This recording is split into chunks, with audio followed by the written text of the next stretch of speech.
Hello, welcome to Ms. Peepers Reading Corner. I'm Katrina, aka Ms. Peepers. Let's talk about librarians.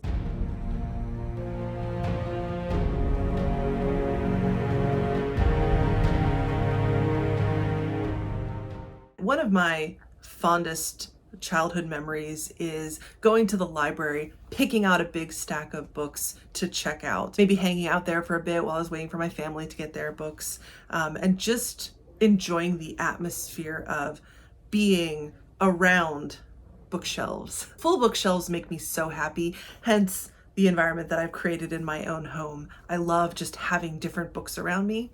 I always have. And I know a lot of other people have these kinds of memories as well, of being able to just browse and wander and borrow books for free and read whatever you want. But every year, libraries become more and more under fire. They are more and more targeted by censors trying to prevent people from reading the books that they want to read. Enter librarians. Now, I suspect that a lot of bookish people have thought more than once about going into library sciences. I know I have considered that. However, I don't know that a lot of us have a really good understanding of what the actual day-to-day of a librarian is. I certainly didn't until I started doing some research for this video. I knew some of it, but it was helpful to just see what that full scope of that job is. So I wanted to share some of that with all of you. Because being a librarian is more than just recommending books and chasing people down for late fees.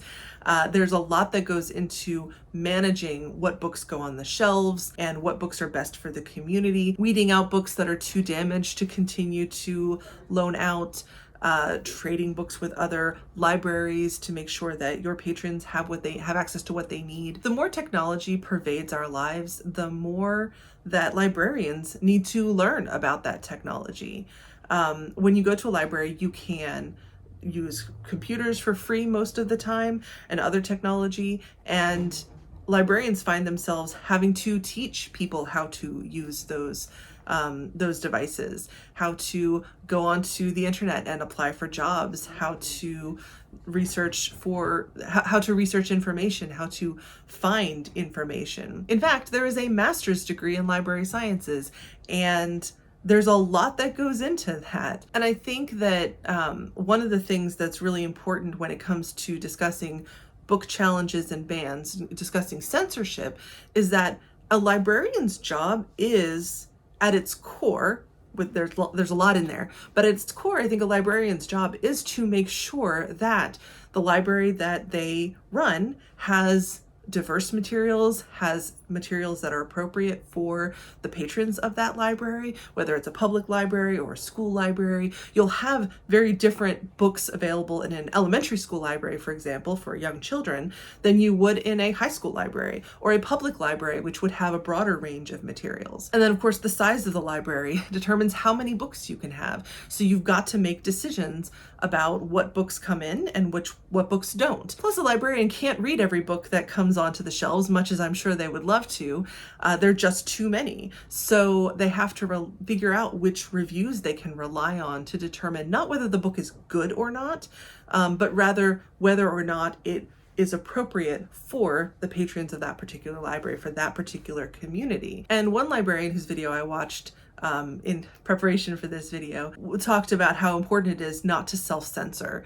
That is, not to think, oh, well, if I pick this book, it's likely to be challenged, so is it worth it? It's hard not to think that way as a human, like, oh, this is going to be a fight. But that's part of the pressure of running a library, of being a librarian. And while I personally don't get to the library as much as I used to, because I do have the privilege, and I recognize that as a privilege, of being able to own most of the books that I read, I do still see them as so important to our communities. Because not everybody has that privilege to buy new books. Not everybody has access to good used bookstores that are close enough by that they can just stop in and grab a couple of books for $1 or $2 each. That is a privilege to live near an establishment like that. And if you do, please support them, because that's amazing to be able to do that. And with school libraries in particular being under attack from censorship, a lot of students rely then on their public library as a backup. But those school libraries are also very critical, because if the child is going to school anyway, they're in that building, they have access to that library, they can check out books, and they may not have the ability to get to a different location, to go to a public library on a regular basis to get the books that they want or need to read. In addition to just being able to check out books, libraries are also a safe and quiet place to read, to do work. They provide meeting spaces. They provide programs like book clubs and story time. I learned that librarians are trained in story time. I never really thought so much about that. But you don't just open a book and start reading it. Like, there's a lot of thought that goes into which books are read to which students and which books are particularly conducive to being read out loud versus others. And the programming around that is actually pretty intricate, which I thought was really interesting. And while, as I mentioned, technology is really pervasive, not everyone has regular access to a computer at home. Even now, when so many of us have smartphones that have computers in our hands, in our pockets, not everyone has that. And it's hard to remember that when it's so prevalent.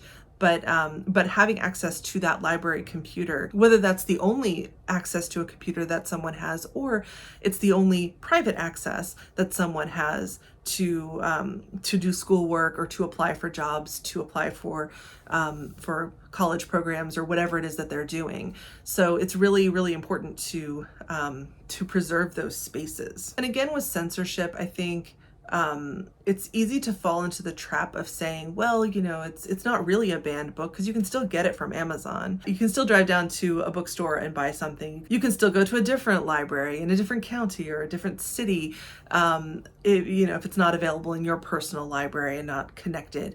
But the truth is that that's not easy for everybody. It's easy for some people. It's easy for many people, but not everybody. And I've talked before on this channel about how censorship disproportionately affects marginalized communities. Primarily, I've been discussing the identities of authors and the characters in the book that might be marginalized, but it also disproportionately affects marginalized readers who don't have necessarily access to just go find whatever book they want from whatever source is available somewhere in the world, somewhere in the country. The fact that your local library that is maybe within walking distance, or maybe that you can get to on a regular basis, maybe it's part of your school, so you do go there every weekday because you're attending classes.